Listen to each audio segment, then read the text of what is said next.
We will ask each of our panelists to say a few words at the beginning, why they're here, what they do, what their interaction may have been with the World Humanitarian Summit and its innovation theme in particular. And then we'll throw a few questions around on the stage and then invite you to join in with a Q&A session.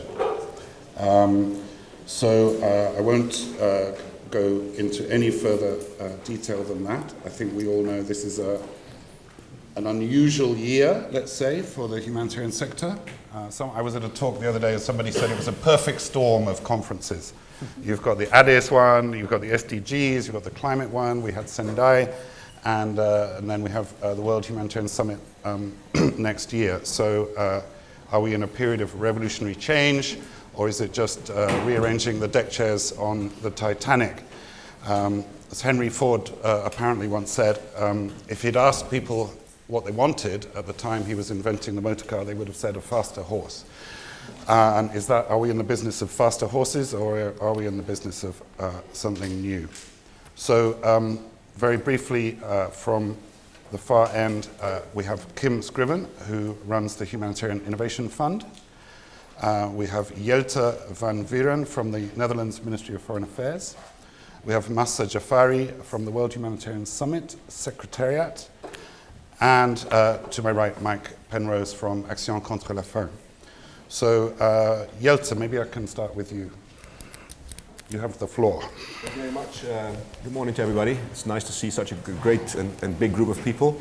As was said, I work for the Dutch government, and actually I'm head of the humanitarian aid team within the Dutch government structure.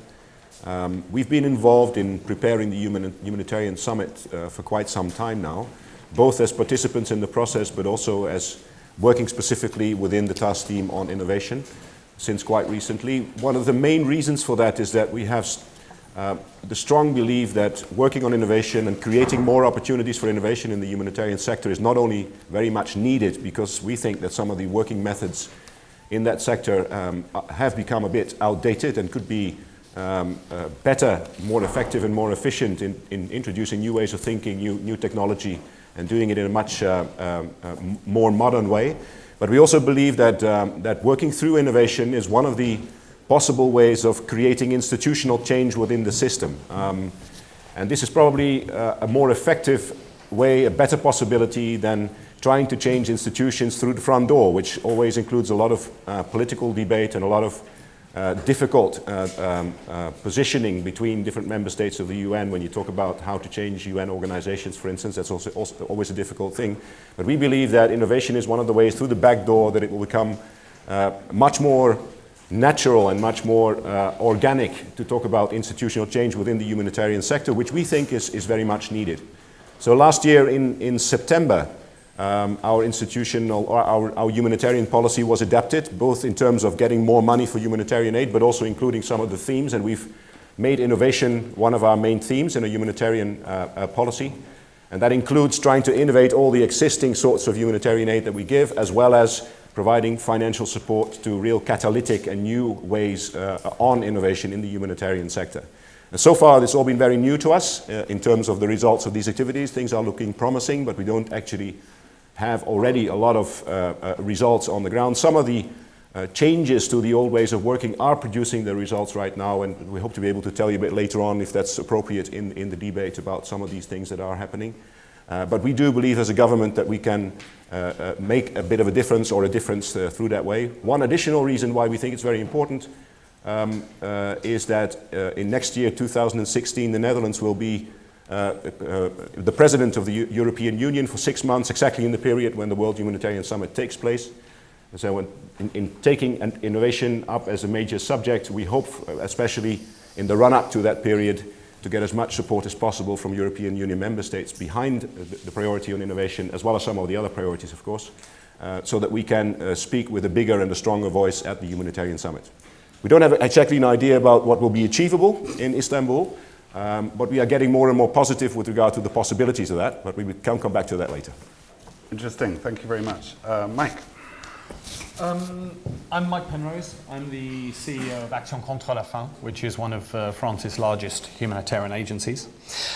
We've been involved with the World Humanitarian Summit in a number of other processes, most of which you've mentioned, for the last few months.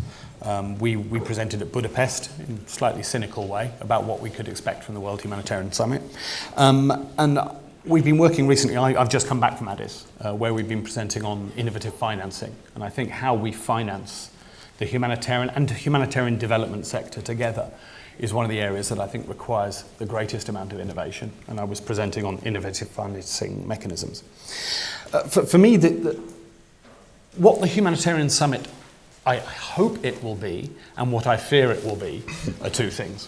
What I hope it will be is a space where it's very conveniently coming after all the processes you've mentioned.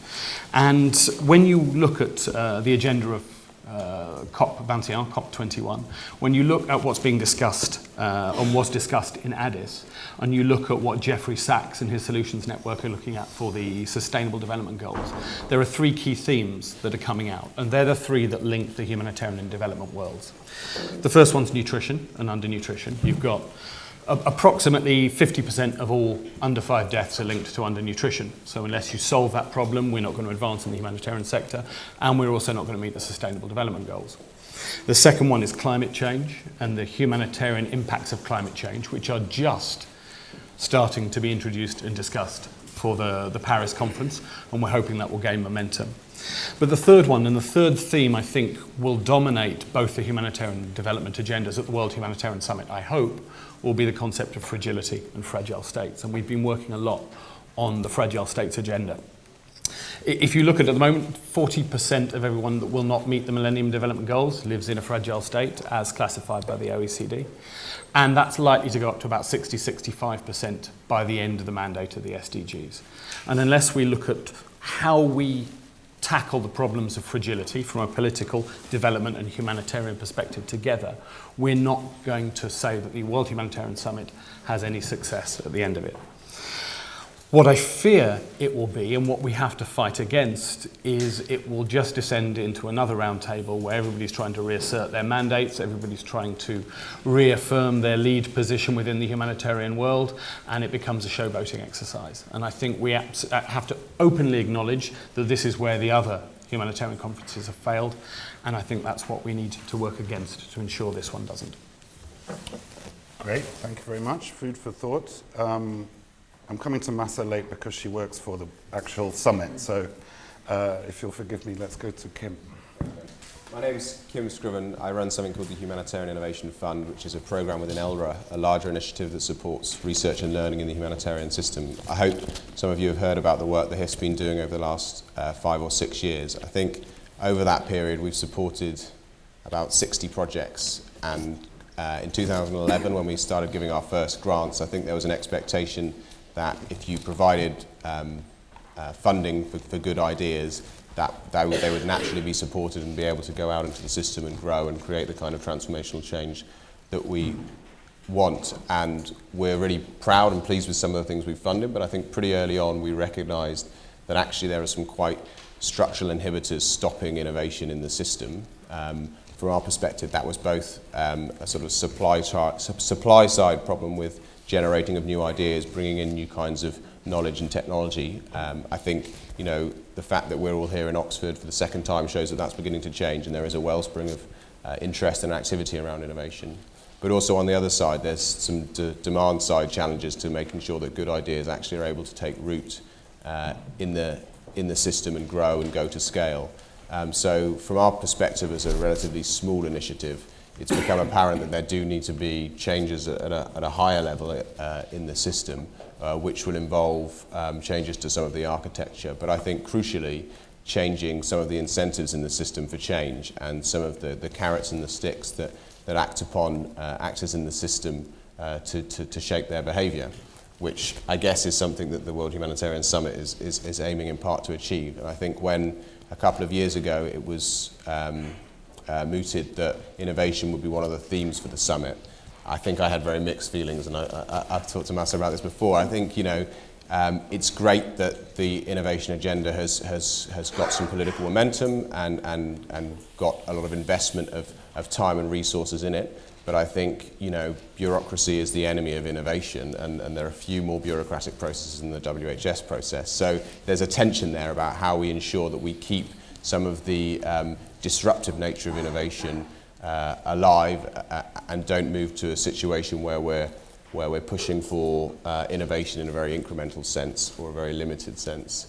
And I think, you know, from my perspective, working particularly on the systems and processes around innovation and innovation management, there's a lot that can be done there.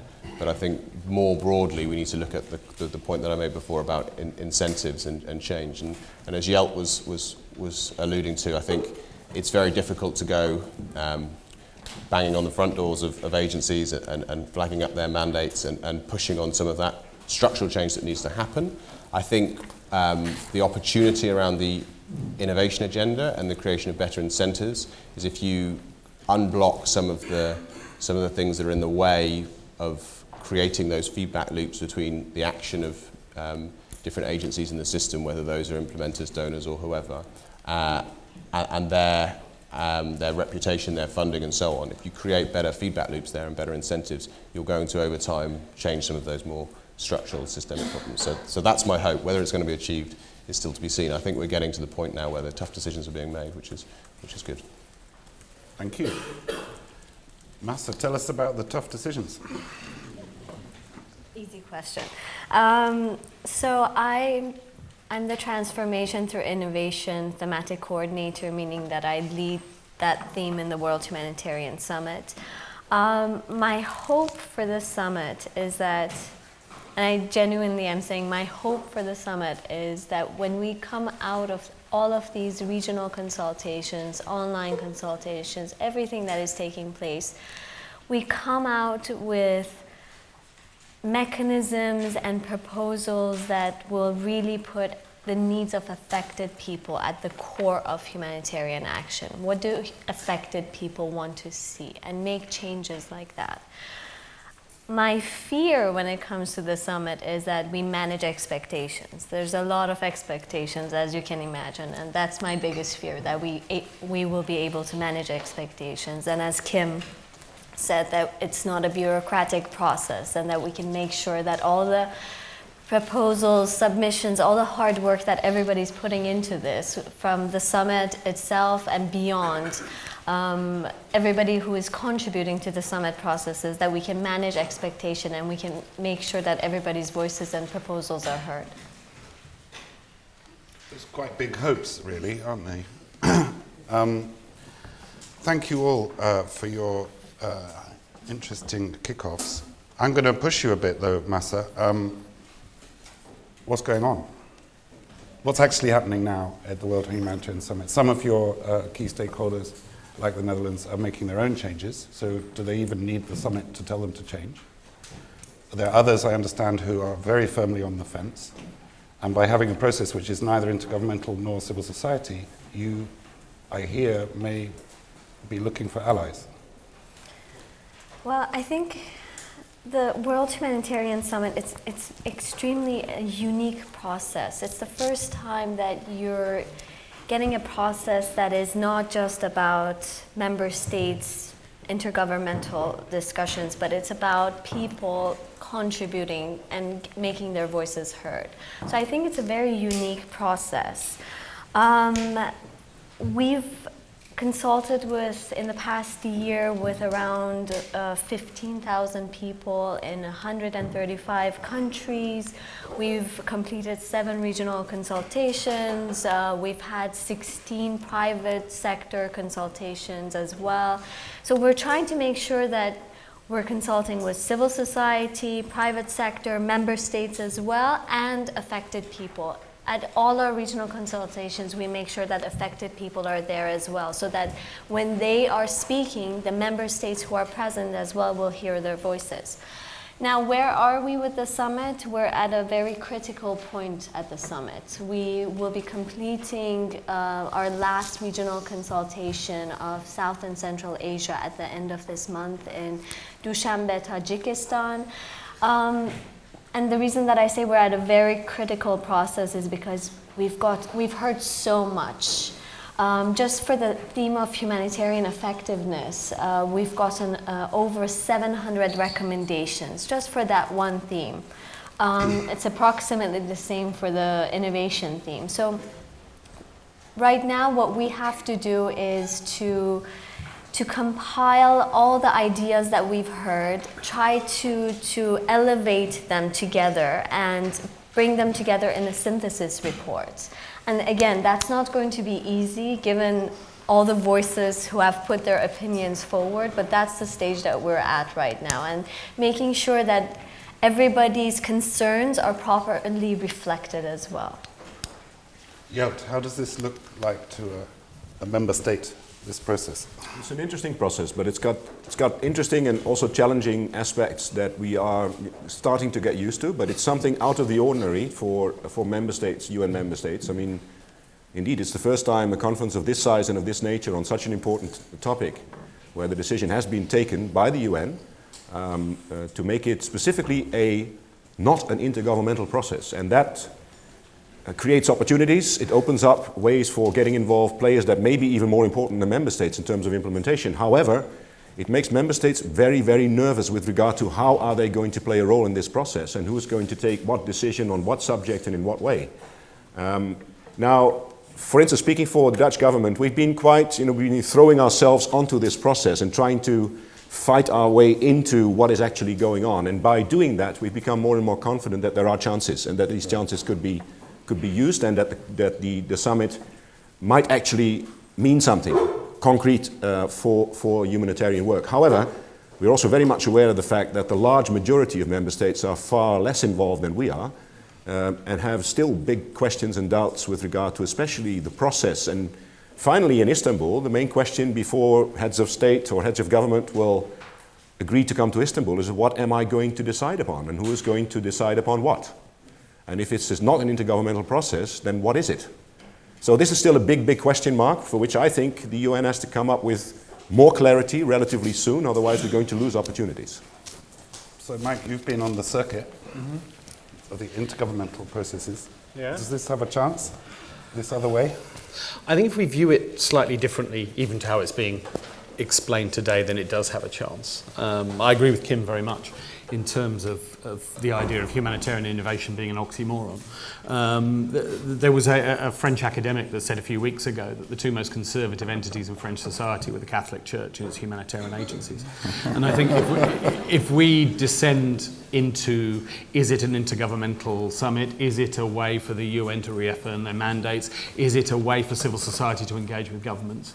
Then the concept of innovation will be lost entirely. It needs to be, and to use Kim's word, disruptive in a certain sense. And that's why I'm a little skeptical on trying to compile 700 different outputs if you don't use slightly different methods to the one you're using at the moment. The best meeting on the circuit I've been to so far, the one that I think generated more innovation, was one organised by, and he's here at the moment, Randolph Kent, in CERN, in the Centre de Recherche Nucléaire in Switzerland, where he got people from completely outside the humanitarian sector, leading people in this sphere, theoretical physicists, economists, etc.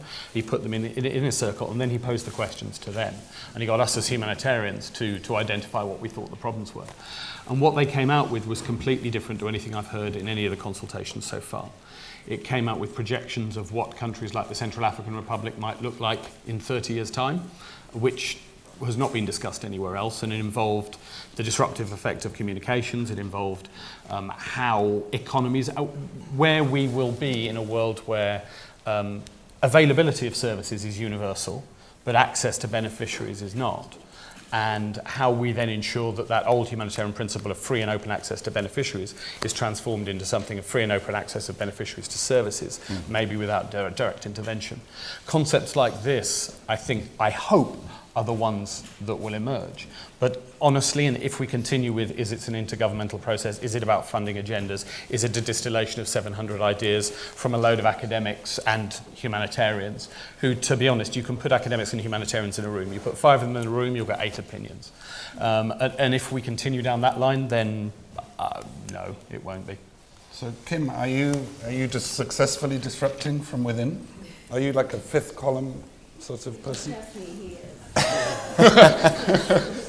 Yeah, I mean, I think I would be fairly modest about what any actor can do in the system, but I would disagree that there is just the opinions too heterogeneous to identify key themes. I think it is quite impressive to consult with 15,000 people. The difficult bit now is how you transfer from that very consultative process to the conversations that would have happened in smoke-filled rooms and are now happening in sort of air-conditioned rooms, and for that to still come out with something that's seen as legitimate in a process that isn't governmental. And that is something that thankfully isn't on my to-do list, but it needs to happen, and this is the time when it's beginning to happen. But I think in terms of the disruption question, I think really there is a recognition that both because of the internal sclerosis of the system, but also the changing external environment, that there is, the gap between what's able to be provided and what's needed, and the types of need that need to be met, is changing so rapidly that there need to be really disruptive innovations. Well, it's interesting that UNHCR feels that they have to defend asylum. Yeah. The asylum itself is an asylum seeker. Kim, maybe you have some examples from your work of where things worked or didn't work? Yeah, I mean, I think we've funded a really broad range of projects, technology projects, using mobile phone communications to access some of those communities that you were saying are hard to reach, particularly by international aid workers, as well as funding, more of the hard engineering type development of water filters and that kind of thing. I think for me, I don't think the model of the transfer of resources from rich parts of the world to poor parts of the world in need is going to change anytime soon. But I do think that what needs to happen is we need to find a more diverse way of funding the broad range of humanitarian activities. So some of the things that I think that we're funding that are really interesting are things that are beginning to find new options for business models for international aid. So looking around the role of social enterprise and emergency response, or transferring from first phase humanitarian interventions to longer term social enterprise or business response. And those kind of interventions that might be on the back of a technology or a product innovation, but speak to that wider systemic change, I think are some of the interesting things. Mike, on that? You were saying about the financing that it's not going to change anytime soon. I do disagree with that slightly. In Addis, at the innovative financing section, there was the sort of prelim to the launch of Unit Life, which is the successor to Unit Aid. The Unit Aid was created by applying a €1 levy on airline taxes. It's raised 2.5 billion for funding global fund type activities, tuberculosis, etc. What was announced in Addis, Unit Life and other mechanisms like this will be looking at using social levies more and more. And what they're trying to do is apply just a few cents or a couple of euros to each barrel of oil or kilo of gold that's exported from developing countries. And that could raise between 2.5 and 7 billion, and that money will be focused entirely on nutrition, fighting undernutrition. And if you look at that, that's more than the humanitarian budget of the majority of donors who will be attending. If you look at things like the social levy that could be done on financial transaction taxes, even in the developing world, if it was global, 70 billion is how much could be raised by levying 0.001% of a levy on a financial transaction tax. If you apply that only to the developing world, it's another 5 or 6 billion that we could raise. And I do think that those type of mechanisms are going to be the ones that dominate. And when you look at things like the Global Resilience Partnership being funded by CEDA, USAID and Rockefeller, 150 million in seed capital, looking to levy 11 billion, jumping the middle. They're not going to be channeling that through large agencies with big HQs. It's going directly to the field. It's going directly to innovative projects in West Africa, East Africa and Asia. And lastly, a good example is the Africa risk capacity. I don't know if you've seen this one, but it's how can we transfer risk to markets directly. It's an insurance capacity. They're asking governments to take money that would otherwise be used on aid projects, fund an insurance mechanism, which is a commercial product, which will pay out, which will kick out when climatic, epidemiological or natural disasters hit within Africa. And the idea is to underwrite 50% of all risk, including climatic risk, in Africa by 2017. It's already made its first payout. So I do think, when I say about both financing and communications, I do think in the next 3-4 years, we're going to see a huge shift. And any agency that is not prepared or ready to deal with it, I think will be dead within 10. And that includes UN agencies. Yes, please. I see the point, and I do think, and I agree to the fact that this is a fundamental part of the agenda on innovative approaches, innovative financing mechanisms, and that they're very worthwhile, very necessary in order to make sure that we keep on being on top of events, even in the future, because we're all facing a huge problem nowadays in the humanitarian arena on, a lack of financing, a lack of attention, a lack of aid to people who desperately need aid. And that brings me to another part for which I think the summit is quite a unique opportunity. And that is not only to focus on good recommendations, change, institutional change, new financing mechanisms, and all sorts of relevant changes that need to happen, but also at the same time to make sure that the summit brings out a very loud cry on a political level, bringing humanitarian issues and the big problems that are there nowadays in the world back higher up on the political agenda internationally, making sure that it's being made clear that all of these problems that are there in the humanitarian world are not necessarily caused by the humanitarian sector itself, but are caused by the international political system, who is not able to solve some of the problems that cause all of the new cases of humanitarian need. And I think that political signal needs to be not only very loud, but also very clear and very directed. And I think the summit proves an opportunity. It's the first, and so far the only, world humanitarian summit. And I think that is a fundamental thing which should not be forgotten. So I think a lot of attention should be focused on that particular clarion call, apart from all the other more recommendation-like things that need to happen in order for the system to change and aid to become more effective. Masa, is there some way in which, if you're a success, it's almost like you organize the self-destruction of some of the UN partners that you work with? So it's sort of Turkey's organizing Christmas. Well, I mean, that could be true. Mm-hmm. You're putting me in a very difficult spot right now, but thank you for that as well. Shame you missed your call. The fact is that the summit is not coming with any preconceived agendas of trying to change any particular actor. It's looking at the system as a whole, quite frankly, and trying to figure out what is the next best way forward in dealing with this very, very heavy humanitarian load. So we're not going in with a mandate or agenda of saying, well, we want this and this actor to change. We're saying the system as a whole needs to become more efficient. These are the proposals that it has to do. And as Yelta very well said, we're also making sure that everybody who's involved, member states, everybody understands this is a very unique opportunity. This is the opportunity where member states also have to reaffirm their political stance when it comes to making sure that humanitarian action puts people at the core of its, people's needs at the core of its work. So again, recommendations are not going to be targeted towards disrupting any particular actor, but it's looking at the system and trying to disrupt the system as a whole. Okay. Does any of you want to add something before I go to the floor, the hall? No. Go on. Okay. So who wants to make a comment or question? Randolph, you've been already outed up there. Who else? Madam, I think that you just talk as loud as you can. There's no mics.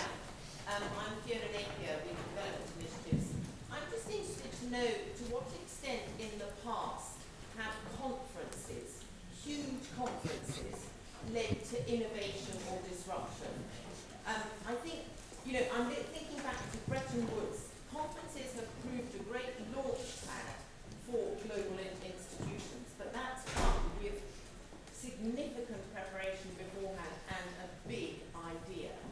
So I have very limited confidence, just as a sort of non-psychologist, non-anthropologist, that conferences, in my limited experience, deliver that kind of thing. I've also just come from Silicon Valley, where the forms of capital there which are used for innovation are slightly different.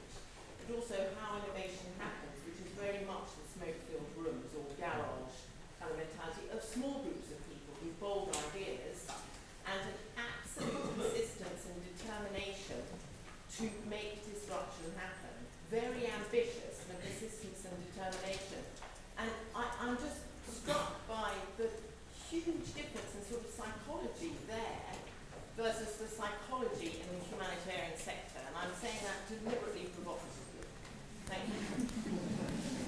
We want to take a couple more and then come back.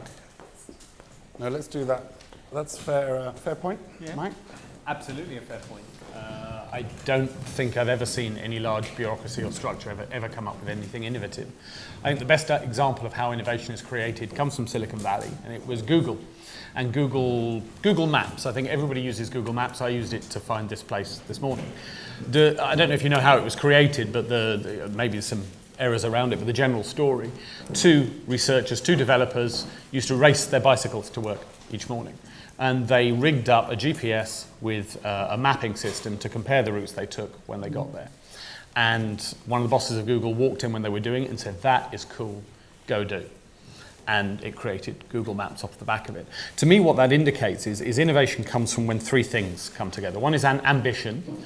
Second one, and this is the most important one, I think, for the humanitarian structure, it's an acceptance of risk and an acceptance of failure. And we are horrendously risk averse. We're awful at it. And they're willing to put huge amounts of money behind something that's risky. Best example for me of that at the moment, global humanitarian spend this year will be, I don't know, 22 billion, something like that. Facebook bought WhatsApp for 20 billion. The money's there for innovation. The WhatsApp guy has a massive foundation now. Absolutely, absolutely. And that leads to the available capital and how we make capital and everything I was saying before about innovative financing. So couldn't agree more.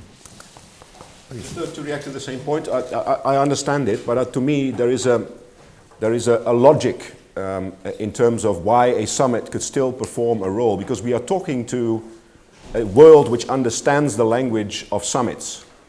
We're talking to governments, government leadership, we're talking to ministry people, we're talking to conservative institutions that have been part of a system for a very long time. This is the language that they speak. What I think needs to be done at the summit, when we're talking about innovation, is exactly these points have to be made clear, and it also has to be made clear by way of giving evidence of innovation that works, is that guys in these conservative organizations, you have to get your act together and open up for a different way of working in smoky rooms through creative destruction. Otherwise, reality is going to overtake you and you become redundant. If you're not ready for that kind of change, then you're going to be in big trouble. I think that is the signal that a summit could give in a credible way to organizations that can actually get the message because they understand the way it comes to them. If you start banging on humanitarian organizations through smoky rooms and through creative destruction, you're probably going to get a bit less far. Please. I completely agree with you, even though I'm part of the summit, that there's a fatigue around conferences. I agree. Regardless of the bureaucracies of having a summit and all of that which it entails, let's put that aside for a second. I think it's really brave and bold that we've put innovation on the global agenda for the first time. I think it's brave that we're pushing all actors and saying, your way of working is outdated, you need to be bolder, you need to take more risks. I think it's great that regardless of what is happening on the member state side and all of that, I think it's great that for the first time this is being put on the agenda, and we're finding a way of making it more acceptable for people to innovate. Now, I completely agree with Kim as well that we want to make sure that this disruptive innovation is not hindered by bureaucracy. But this acceptance of risk and failure is something that we're very much pushing forward. And another aspect that I want to point out is that, again, let's forget about all the consultations that are happening. What I find also unique is that for the first time we're opening up our discussions to the private sector and academia and trying to bring in people from the outside who haven't normally been part of our discussions and trying to get their views as well. And I think that's something that we should capitalize on, and we should try to make sure that once the summit is done, these conversations don't stop, that we continue having an open dialogue with these actors to figure out who is doing what and what can they bring to humanitarian action. Kim?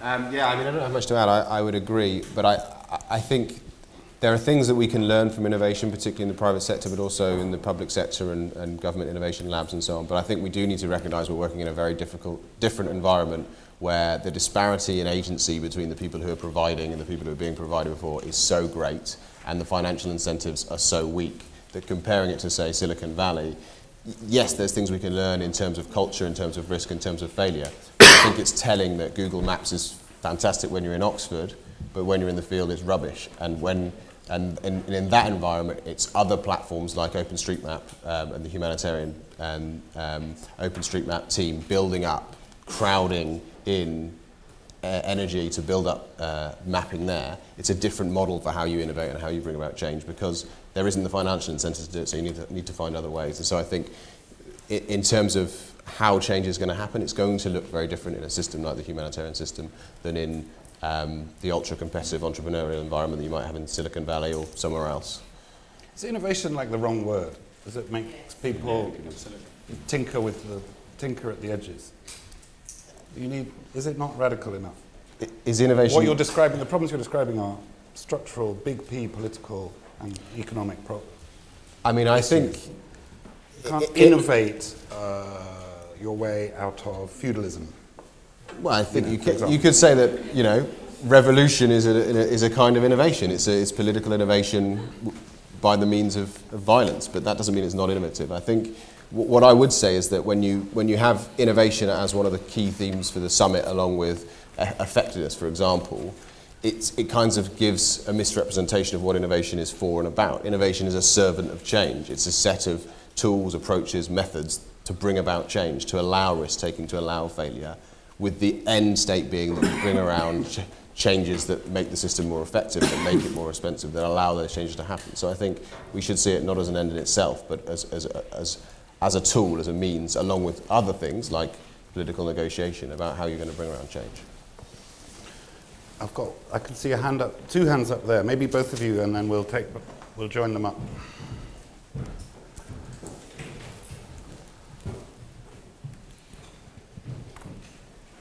Hello, my name is Yvette Madrid, and I represent GS1, which is an organization, a nonprofit organization that hasn't traditionally worked in humanitarian sector.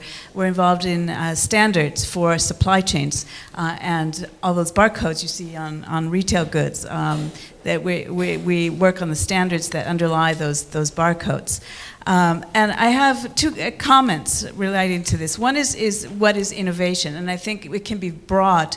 It can be completely disruptive ideas, of course, but it can be, as in the case of the work that we're trying to do, a concept that is proven and demonstrated to work in other sectors, but that can be applied effectively and so has new applications. That can be innovation as well. Regarding conferences and whether they drive innovation, obviously I think to some degree the mass amount of people and the things, the agendas, there is some limiting effect, but I, coming from this from an outside view of it, see it as extremely helpful as a way to be able to do that integration of ideas that have worked out from the outside, bring it to a larger core of group people who may not have seen it, who then say, oh yes, maybe that's something that we could try. So, well, is it the best way to drive innovation? I think there are a lot of different ways, and certainly in the most disruptive innovation probably needs to be generated in a different scale, at a different level, and can be shared there. But I think the concept of this type of conference that we're having today and the larger conference, it would be extremely helpful for sharing of ideas, especially across in areas that haven't normally talked to each other. Hi there. My name is Evan Leibovich. I'm very new to this world. As of about 3 months ago, I joined UNHCR involved in the Community Technology Access Program. And I come from the world of entrepreneurship, and I'm going to try and avoid the I word because we're going to hear an awful lot of it. But what I'm finding as the biggest challenge is reinventing the wheel, believing you've created something when dozens of people elsewhere have already created it and you don't know about it. Summits like this are exactly where you find out what's already been done. You find out where you can put your talents towards actually creating something new as opposed to recreating something that somebody else has done. And to this, I'm actually going to speak to the format of the summit itself. You're talking about multi-stakeholderism as if it's just being thought of for the first time. I'm coming from a world elsewhere in internet governance where, for instance, last year in Istanbul was the 9th iteration of the Internet Governance Forum. They have already come up with models of how you bring together governments, civil society, academia, the private sector, and so on, and get them all talking to each other. Find out what's already been doing, come out with some collaborative ideas, and come out with policies that can go back to governments, that can be used with private sector, come up with funding models. This stuff is already being done. So I'm just suggesting have a look at what's out there, even when it comes down to the core function of the summit itself. Thanks. Both very interesting comments. Anybody else? Well, we've got one there, one there. Do you mind? I'll just do him because she's on her way down with the mic. Good morning, my name is Willem van Ekelen. I asked this question in my capacity as the chairman of People in Aid and the vice chair of the CHS Alliance. CHS stands for the Core Humanitarian Standard. And my question is this. In Istanbul it will partly be about innovation and there will be 1,000 lobbyists with 1,000 different propositions. What criteria would you suggest the stakeholders present in Istanbul should use to assess this innovative proposition against? So what makes good innovation? Thank you. I think we'll come back to you, and you two there. Internet governance, that's a good example. It's not governments, it's not anybody, and it kind of works. Yelt, would that go down well in the corridors of the Ministry of Foreign Affairs? No, it's not. I think it's a good example. It's not the only one. Mm-hmm. We also have examples where, let's say, governments are more heavily involved, like the discussions about climate internationally, where a lot of different models have been tried, other players have been asked to come on board. And the strictly intergovernmental process has been left because it doesn't really make a lot of sense if you talk about actors that are not in government circles becoming more and more important, like the private sector actors, for instance. So I think it's a very good example, but it only gives us, I think, it's a pointer to the World Humanitarian Summit that what you're doing in terms of the humanitarian or / development, but mainly humanitarian work, is the first time that it's been done in this way. It is rather bold to do it in that way, and it has certain risk side, but there is experience elsewhere. Look how these sectors have done that and learn from the lessons that they've had and the experience that they've had, and try and come to solutions, especially on getting to concrete results during the summit, which is the big question mark, and use these other examples. So I think it's interesting, and it should be duly noted. And I think the lessons learned should be getting down to the organizational side of the summit and the participants and used. Mike?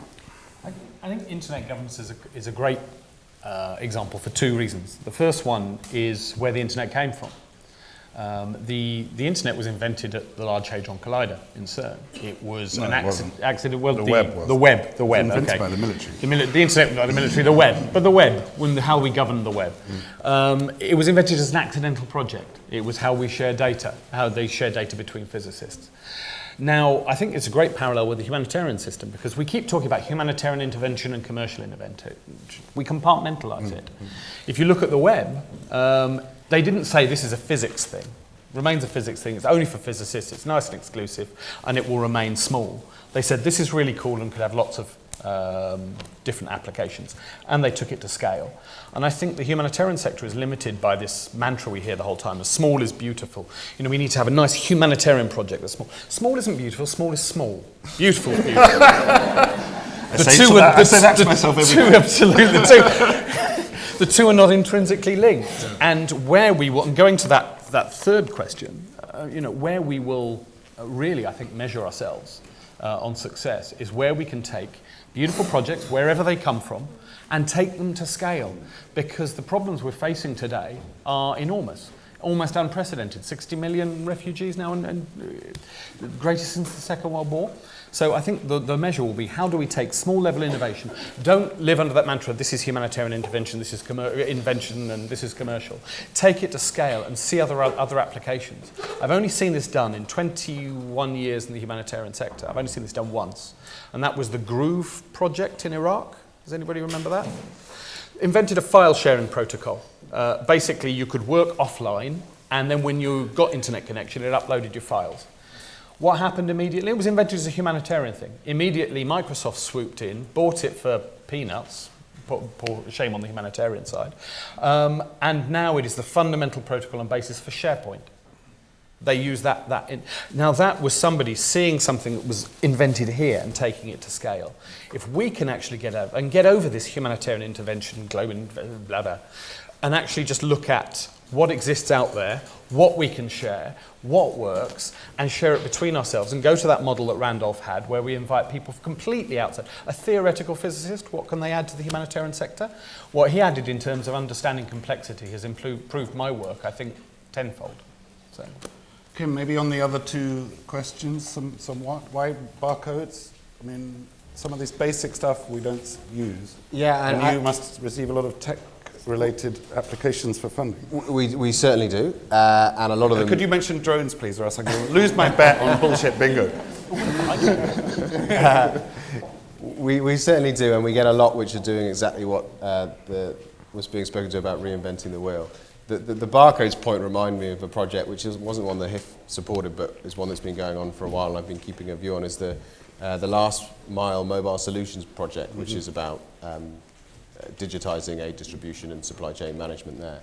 And I think the challenges that they have faced in going from something that's a working system to that's scaled and really transforms, you know, I mean, it's a supply chain thing, so it's not going to solve all the structural problems, but I think it has the opportunity to really make some quite profound changes to the way a lot of aid is delivered. But looking at, you know, where did that come from? Well, it came from a real recognition of a problem for users that, you know, it's just wrong that you might have to stand in line for many hours to go and get an aid distribution when there's a simpler and more effective way to do it. But why doesn't that stuff happen at a more transformational level? I think it's because it's this lack of incentives and it's this lack of feedback loops. Even though the agencies are aware that this is a problem and would like to be able to resource this and build it into their programs or to find a business model so it can be funded, the continued development of it, there isn't that feedback loop between affected populations, agencies and donors that makes that imperative happen, so that donors start saying, well, actually we know this works, we know that you can do it cost effectively, so start doing it in all your programs. And because that feedback loop's missing, that sort of stuff doesn't happen.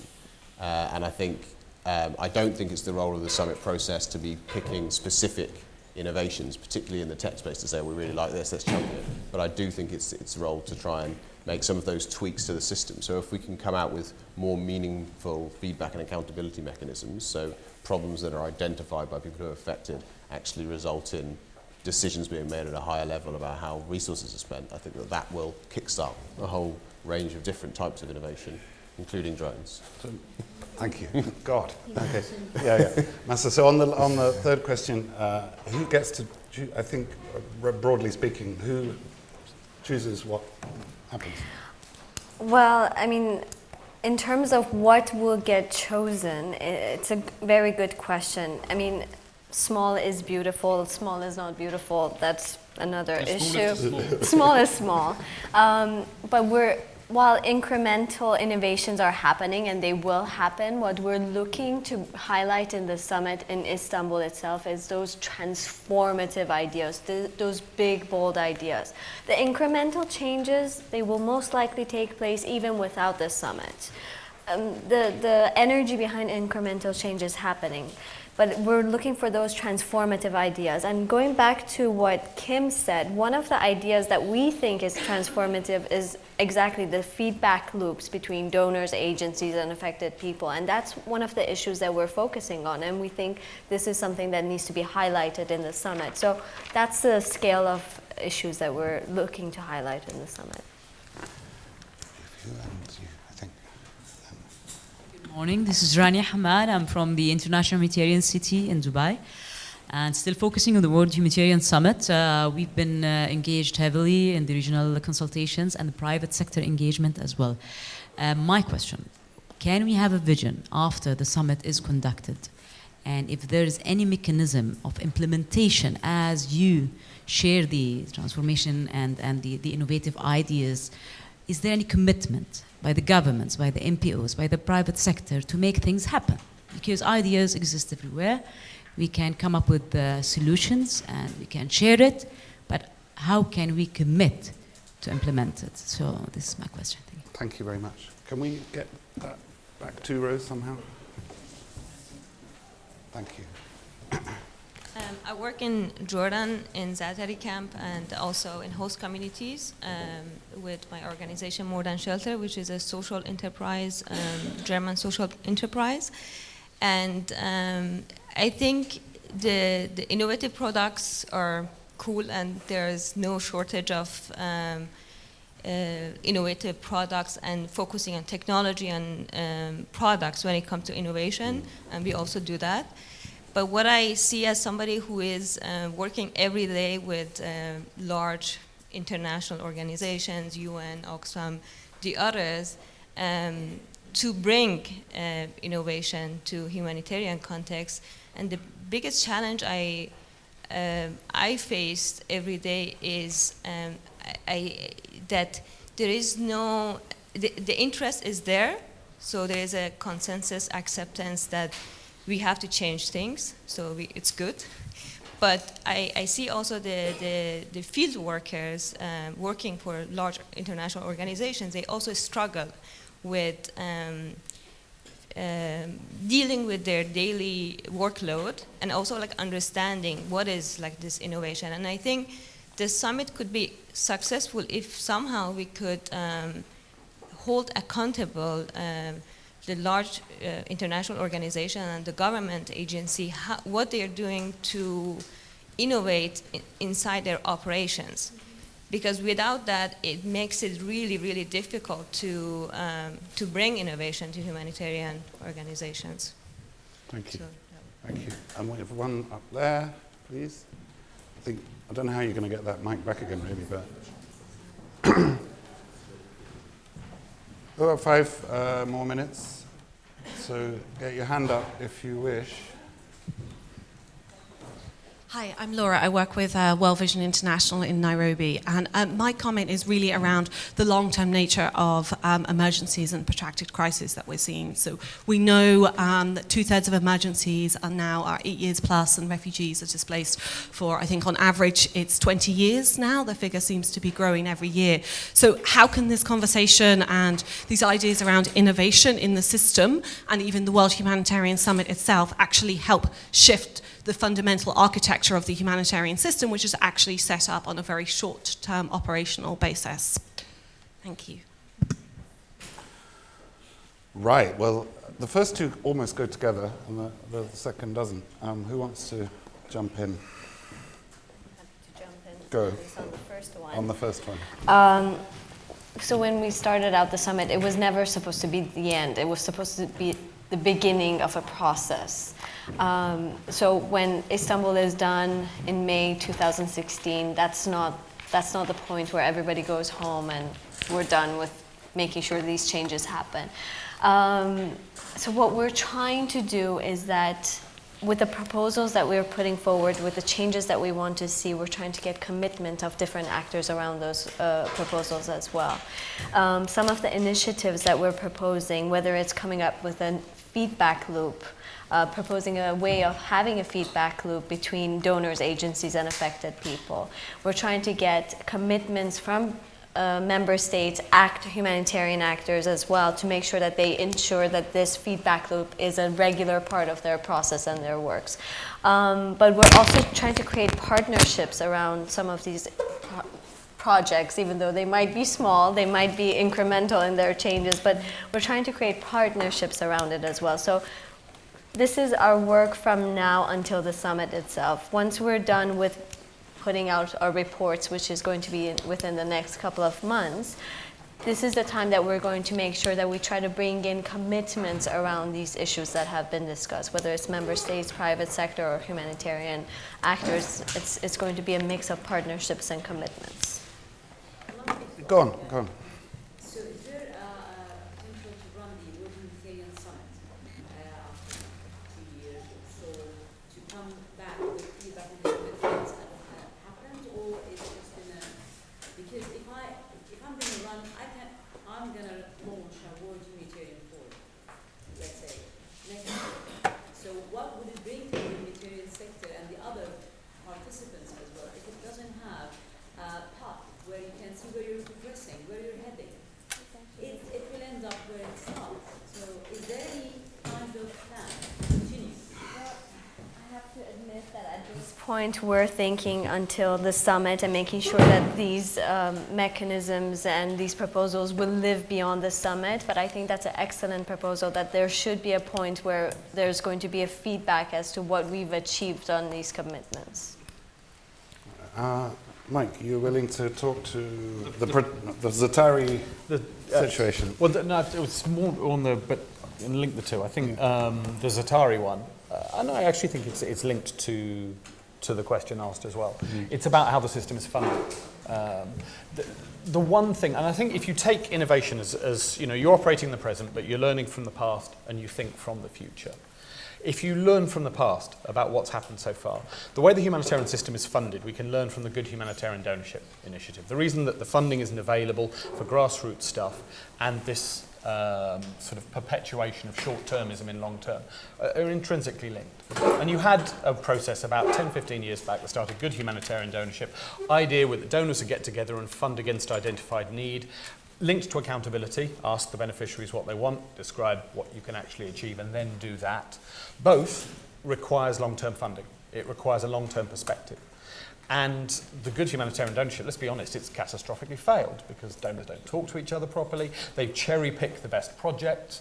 They fund still on a 6-month cyclical process in Somalia and South Sudan. Somalia's been going on since 1991. South Sudan since 1956, and Eastern Congo since 1994. And unless we fix that particular perspective, stop cherry picking, stop sending out 1,000,001 government advisors saying my government wants to fund this, put it in a pot that funds against identified need, as was identified in the beginning of Jan Egeland's process, that if you just centralise the money and fund against requirement where capacity trumps mandate, doesn't necessarily have to go through a multilateral agency, it just goes to the people who are there and who can deliver, and allow them to determine the needs, be they needs around innovation or long-term programming, based on proper accountability, which, as I said, accountability, we use it a lot. It's easy. Go in, ask people what they want. Not always possible. Explain what you can achieve. Once you've explained what you can achieve, deliver that. But the ability to deliver that requires reliable funding in a long-term perspective. So unless we fix the way the system is funded, we will not achieve an ability to fund innovation when it develops. We will not be able to get the incentives in the system that you talk about, and we won't be able to take a 5-year perspective in Eastern Congo, which is what we need if we're going to address this problem of fragility, which is where the humanitarian and development worlds coincide. Good. Just to put some, I think, some moderation on what was just said. I do agree with, let's say, the overall worldwide tendency and trends that you see, and let's say the decrease in the amount of funding that's being made available in an unearmarked way to larger funds. This is worrying. It's worrying to us. We don't, from my government's perspective, we hate to see this happen. The more and more that donors are giving earmarked funding, that they keep on sticking to the short-term character of that funding. We disagree to that. More than almost 3/4 of our money is going in unearmarked ways to larger pools and organizations, with a lot of freedom for organizations to do the things they think are necessary, as well as putting money into funds that are flexible, fast. And we're trying to keep on, improving our own way. And I know there are more donors who think like this, but unfortunately, the international trend is not positive. So I grant you that. One more thing from the other side, looking from the other side, and I recognize the fact that it's very, very difficult for aid workers in the field, with a lot of respect for all of the effort that they put in, and that they do it with heart and soul, which I think is part of this whole sector as well. But it's very difficult to get a grasp of what needs to change and how to do this change when you're in the field, when you're constantly bothered by all sorts of pressing needs at that particular moment. I understand that. But it's a symptom on a very small scale of something that is happening all over the sector in humanitarian organizations in a bigger way. And is that people recognize that there are trends going on which will ultimately fundamentally change the way they work. If not, they are making themselves redundant. For instance, the whole issue about changing over to multi-purpose based cash systems of humanitarian aid.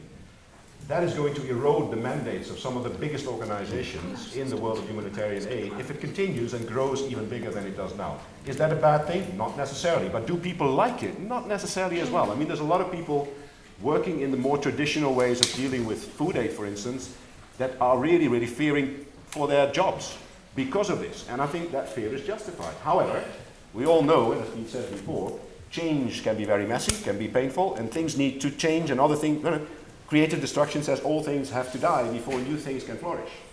And that is also one of the logical elements of a change and innovative process that needs to be accepted, and it will take time.